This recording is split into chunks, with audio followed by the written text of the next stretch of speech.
Pessoal, voltamos então para o nosso terceiro bloco de comentário da prova de auditor fiscal da Receita Federal de 2014. Sem perder mais tempo, vamos para a tela. A questão diz o seguinte: no início de 2013, o patrimônio líquido da Companhia Madeira era composto pelos seguintes saldos: capital social 1 milhão, capital integralizar 550 mil, reserva legal 87.500, reserva de lucro 57.500, lucros retidos 170 mil. Ao final do período de 2013, a empresa apurou um lucro antes do imposto sobre a renda e contribuições no valor de 400 mil. De acordo com a política contábil da empresa, ao final do exercício, no caso de existência de lucros, os estatutos da empresa determinam que a mesma deve observar os percentuais abaixo para o cálculo das participações e contribuições, apuração do lucro líquido e sua distribuição. Dividendos a pagar 50%, participações da administração no lucro da sociedade 20%, participações de debêntures 25%, participações dos empregados 25%, provisão para IR e contribuições 20%, reserva de lucros 20%, reserva legal 5%, o restante do lucro líquido deverá ser mantido em lucros retidos conforme decisão da Assembleia Geral Ordinária, até o final do exercício de 2014, conforme o orçamento de capital aprovado na Assembleia Geral de 2012.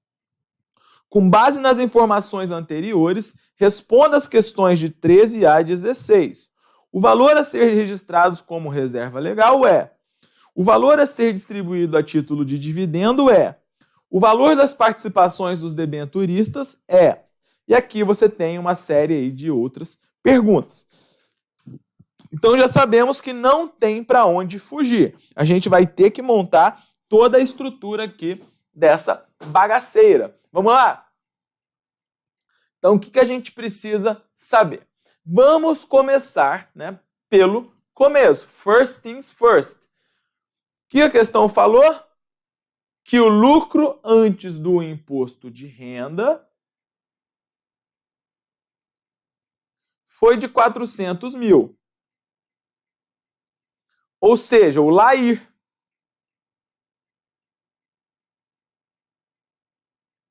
O LAIR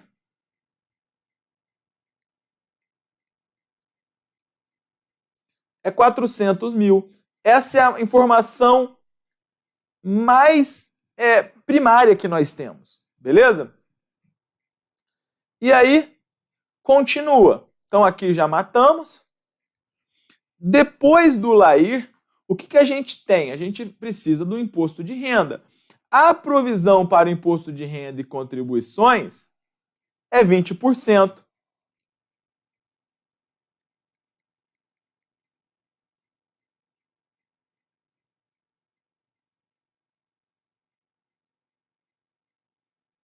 R$80 mil.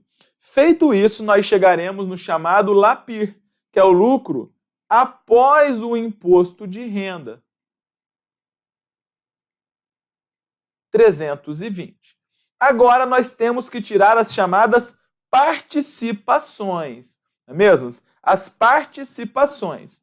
E como que eu faço o cálculo das participações? O cálculo das participações, ele é feito da seguinte maneira. Você vai, primeiro, você precisa saber qual é a ordem das participações. E qual que é a ordem das participações que nós temos? É o chamado DEA PIFOL. Calma aí, só deu um probleminha aqui para eu... É o DEA PIFOL, que é debenturistas primeiro, depois empregados, depois administradores, depois partes beneficiárias e depois os fundos de pensão e fundos de previdência eventualmente existentes. Então, o que acontece aqui na nossa questão? Vamos lá. A gente tem que o LAPIR, que é o lucro após o imposto de renda. Deixa eu arrumar isso aqui, né, galera? Vou fazer uma coisa bonitinha aqui. O LAPIR, ele é 320. Ok. Agora, Vamos para as participações. A primeira participação que vem é o debenturista. Então, 320 vezes 25% vai dar quanto? 320 vezes 0,25, 80 mil. Beleza. É muito importante que você saiba que o cálculo das participações estatutárias ele tem que ser feito de maneira separada. Faça separadamente, tá? Por quê? Porque uma participação ela pode ser abatida da base de cálculo da outra. Então, beleza. Tiramos a participação dos debenturistas, nós vamos achar a base de cálculo para as participações dos empregados, que vai ser o quê? 320 menos 80.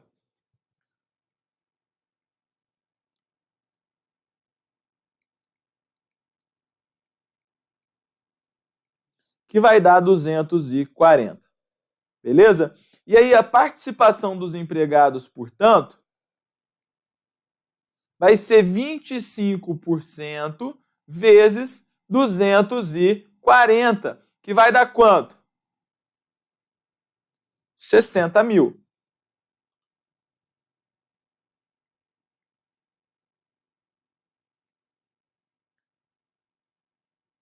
Tirando então isso, nós encontraremos a base de cálculo para a participação dos administradores, que vai ser 240 menos 60, vai dar 180 mil. É importante que você faça o cálculo das participações, repito, separadamente da demonstração do resultado do exercício, senão vai dar um problema ali na hora de vocês fazerem esses cálculos. Os administradores, 20%. Então, 18 vezes 2, 36.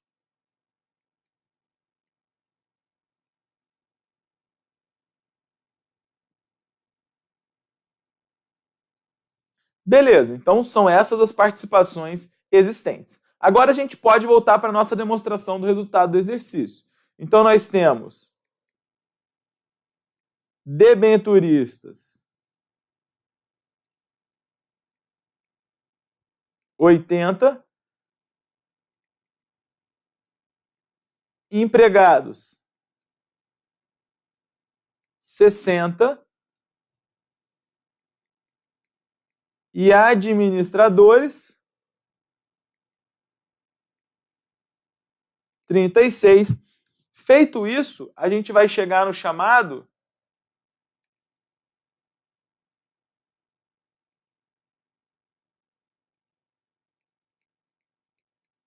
lucro líquido do exercício, que vai dar 144 mil. Agora a gente pode fazer o cálculo aqui da reserva legal, que é o que a nossa questão ela está pedindo. A nossa primeira questão ela pede o cálculo da reserva legal. O que a gente sabe sobre a reserva legal? Ela é 5% do lucro líquido do exercício. Logo, a reserva legal é 5% de 144 mil, que vai dar, no caso, 7.200. Os mais afobados já marcariam a letra D. Só que eu posso sair correndo e marcar a letra D? Não. Por que não? Porque você precisa fazer o cálculo do limite. E como que eu encontro o limite? O limite, ele é 20% do capital integralizado. Então, vai ser 20% de 1 milhão menos 550 mil, que vai dar 450 mil.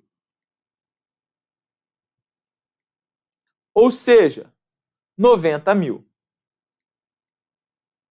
Só que quanto eu já tenho constituído aqui de reserva legal? Eu já tenho de reserva legal constituído o montante de 87.500. Então, se eu já tenho 87.500 constituído de reserva legal, qual é o valor que eu posso constituir? Eu só posso constituir o valor de 2.500, portanto, o nosso gabarito é a letra B. Beleza? Entendido? 14. O valor distribuído a título de dividendo. Aqui também, galera, antigamente a ESAF utilizava para o cálculo da reserva legal o capital subscrito, mas isso mudou. Agora é o capital realizado. Dividendo é a mesma coisa. Como que eu calculo o dividendo? Vamos ver o que a questão falou. A questão falou o seguinte: dividendos a pagar, 50%. Então eu faço uma pergunta a você e quero que você me responda. Quando a ESAF fala que o dividendo é 50%, esse dividendo, esse caso, ele é um dividendo, o estatuto, ele é expresso ou ele é omisso?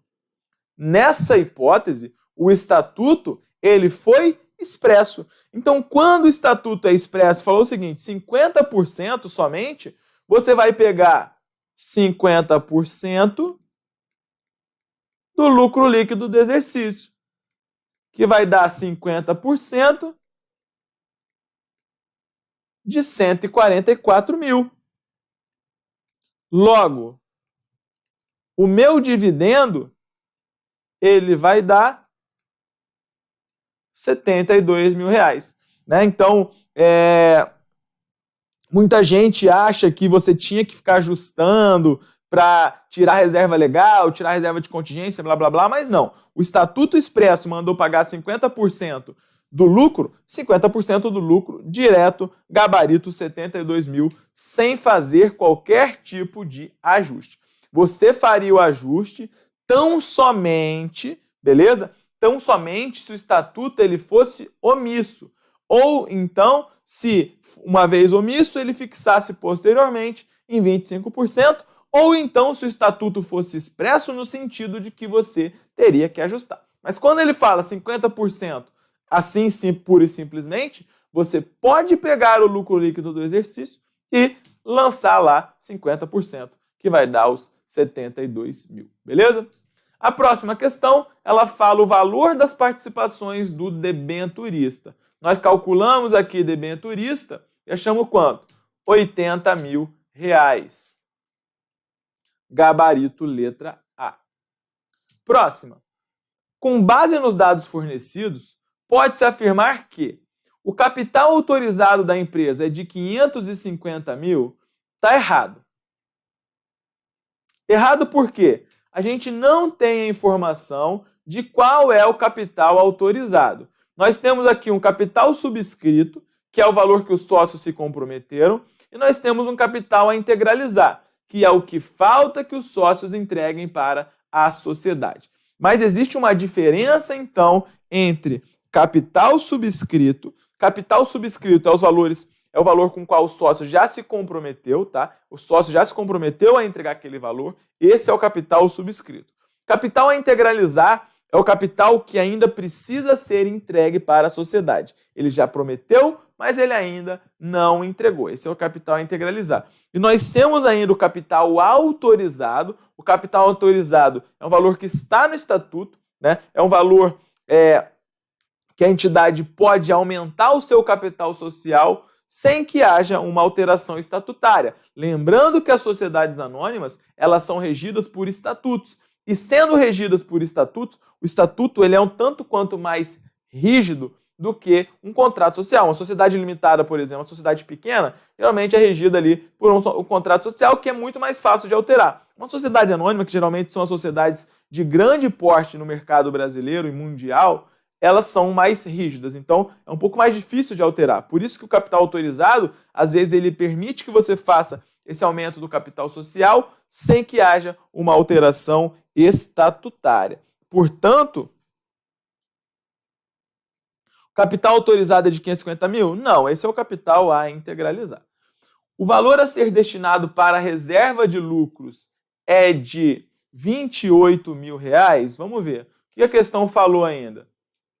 Ainda falou o seguinte, olha, a reserva de lucros é 20%. Então, o que nós temos? O lucro é 144 mil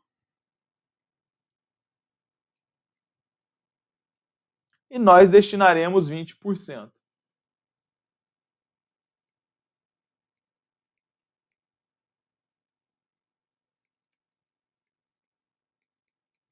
Dá 28.800, né?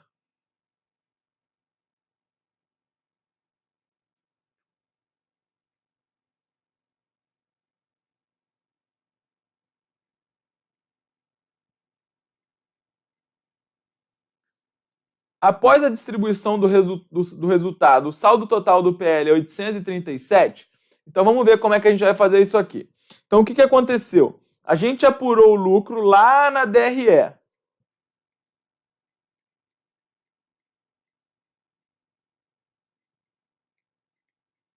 Que foi 144.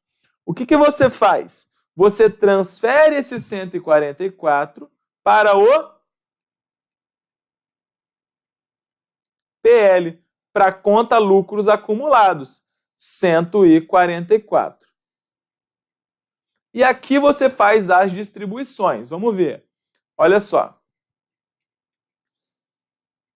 Então aqui nós já temos algumas contas. E o que a gente vai fazer então? Vamos aqui.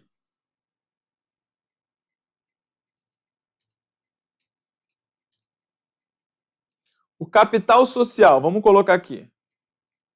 O capital social, ele é 1 milhão. O capital a integralizar, ele é 550. A reserva legal,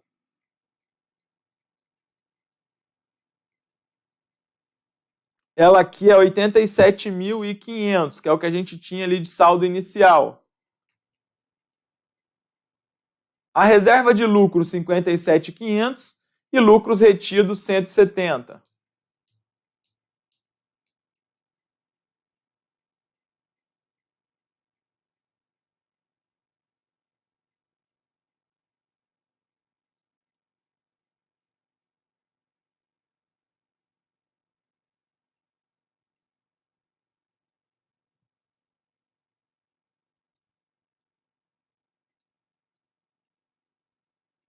Então, como que eu vou fazer isso? Ora, quanto que foi de lucros acumulados para a reserva legal? Vamos lá, você tirou 144 aqui, você vai tirar 2.500, que foi o que a gente constituiu de reserva legal. Então, tira de lucros acumulados 2.500 e joga para a reserva legal. Beleza. Reserva de lucros. Foi quanto? A gente já viu aqui, 28.800. Então, você tira de lucro acumulado 28.800 e joga aqui para a reserva de lucro 28.800. Dividendo. Dividendo a gente calculou 72. Então, você vai tirar de lucros acumulados 72 e vai jogar lá para dividendos a pagar, que é uma conta do passivo. Então vejam que essa distribuição é a única que afeta de fato o patrimônio líquido. O resto das distribuições, elas são entre contas ali do próprio PL, portanto, não altera o total do PL.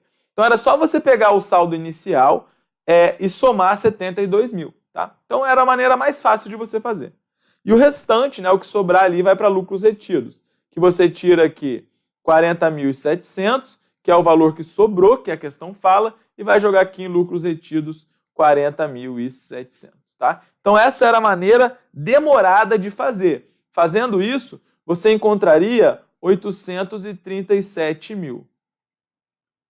A maneira rápida de fazer era você pegar o seguinte, você pegava o PL inicial, que eram essas contas que estavam aqui, você ia somar essas contas aqui, e você ia falar o seguinte, você ia falar, bom, do meu PL inicial, eu tive a conta lucros acumulados, beleza. De lucros acumulados, a única coisa que saiu dali que não foi para o PL foi dividendos a pagar. Então, eu vou pegar aqui 144 menos 72. Quando você fizesse isso, você ia encontrar 837, tá bom? Então, essa seria a maneira rápida de fazer. Mas a demorada seria essa que eu expliquei aqui para vocês. A participação da administração é 64? Não, a gente viu ali que era 36. E o resultado líquido de sua destinação provoca um aumento líquido no passivo de 240 mil. Vamos ver. O que acontece? Como que o meu passivo aumenta? Ora, o que eu tive ali que aumentou o meu passivo? O dividendo a pagar, ele vem da destinação. Então, o dividendo a pagar aumentou 72 mil o meu passivo. Beleza. Nós tivemos aqui também imposto de renda. Isso gera uma obrigação para a empresa, não gera? Então, o imposto de renda a gente calculou foi 80 mil. Então, nós temos aqui uma obrigação com o IR de 80 mil. E temos também mais uma obrigação, que são as participações a pagar. As participações somadas, elas vão dar quanto? 80 mais 60, 140 mais 36, 176. Então, as participações estatutárias, 176. Essas são as obrigações que o resultado, a apuração do resultado e a distribuição de lucro, elas vão resultar para a empresa. Então, o aumento do passivo não é 240, são aí 328 mil. Gabarito, portanto, letra C. Tá bom, galera? Gabarito, letra C.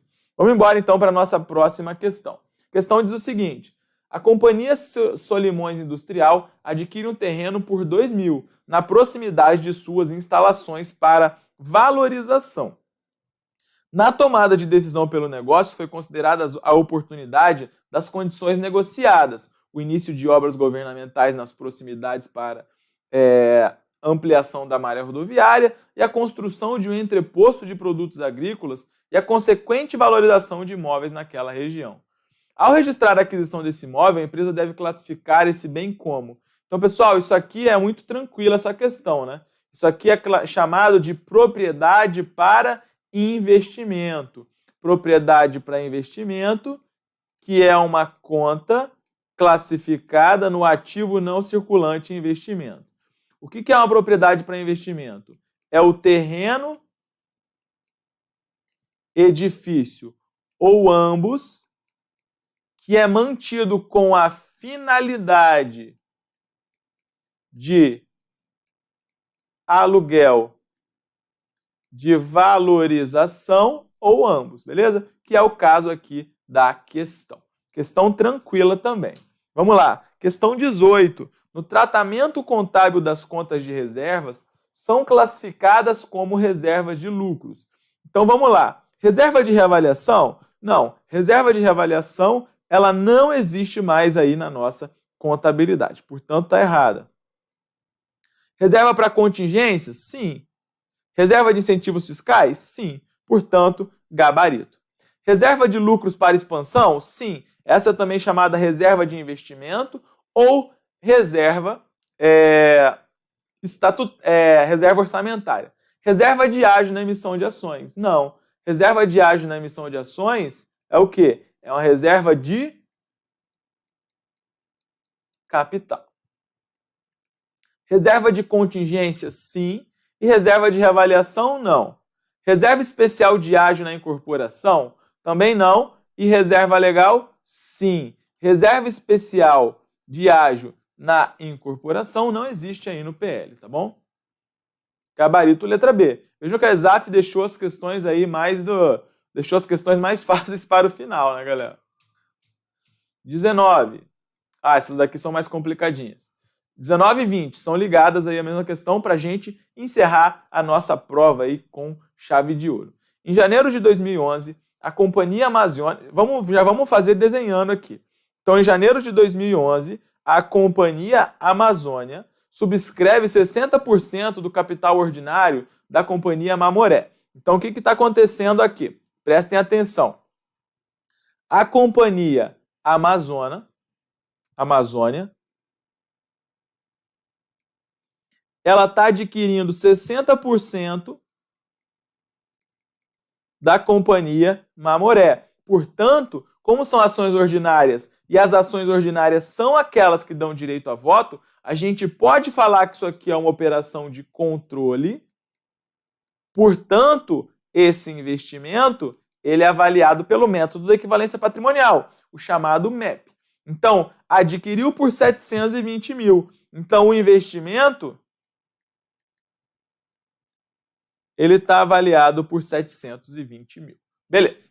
Neste mesmo período, a empresa controlada vende à vista para a Companhia Amazônia estoques no valor de 200 mil, obtendo nessa transação um lucro de 50 mil reais. Ao final deste exercício, o patrimônio líquido da controlada, ajustado, correspondia a 1.230.000 e a investidora repassou para terceiros 70% dos estoques adquiridos pelo valor à vista de 250 mil.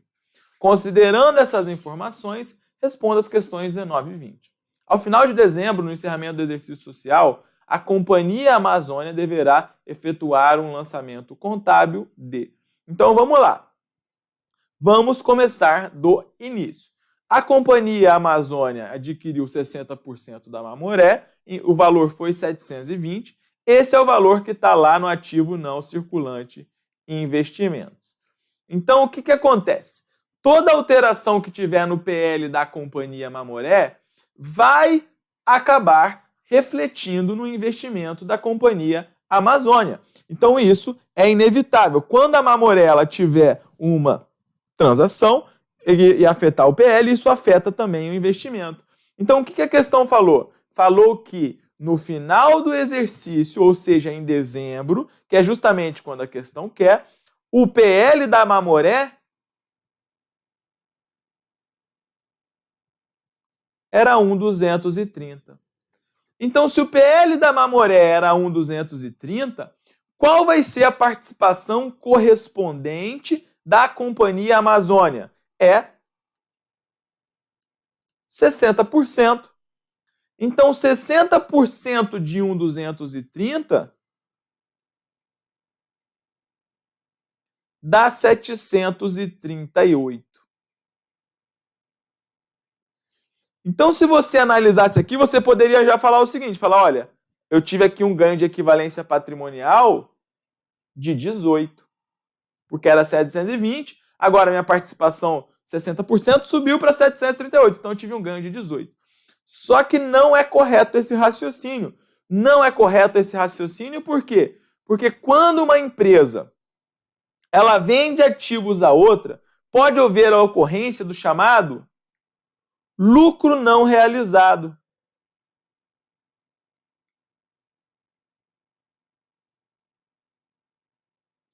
O que é o lucro não realizado? O lucro ele é realizado quando esse ativo ele é vendido para terceiros. Então veja o que aconteceu. A Companhia Mamoré vendeu estoque para a Companhia Amazônia e a Amazônia vendeu 70% desse estoque para terceiros. Então eu pergunto para você, qual é o percentual desse lucro que foi realizado? Foi realizado 70%. Ok? Foi realizado 70%. 70% do que a Companhia Amazônia comprou, ela já vendeu. Só que 30% ainda não foi realizado. Então, pessoal, se 30% do lucro não é realizado, qual é o percentual? 30% vezes 50 mil. Vejam que a questão falou que essa transação ela teve um lucro de 50 mil. O que interessa para a gente é o lucro que não foi realizado. Então, 3 vezes 5, 15 mil. Então, o que vai acontecer? Na hora de calcular o resultado da equivalência patrimonial, eu vou fazer isso. Eu vou pegar aqui, bom, 738 para 720, eu tenho 18. Então, teoricamente, esse seria o meu ganho. Só que para fazer esse cálculo, eu preciso tirar o lucro não realizado, que aqui foi de 15. Portanto, o meu resultado de equivalência patrimonial, na realidade,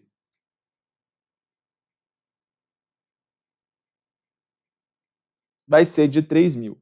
Então, o que vai acontecer? Você vai lançar um aumento nas participações societárias de 3 mil e vai lançar o resultado de equivalência patrimonial também no valor de 3 mil reais. Gabarito letra E. Tá bom? Agora vamos lá. Considere que a companhia Mamoré destina e distribui e paga dividendos no valor de 10 mil para os acionistas. Nesse caso, a companhia Amazônia deve efetuar um lançamento de... Então aqui é tranquilo. Quando você vai receber dividendo aí do investimento que é avaliado pelo MEP, o que acontece? Você aumenta a sua conta débito, disponibilidades e diminui o valor do investimento.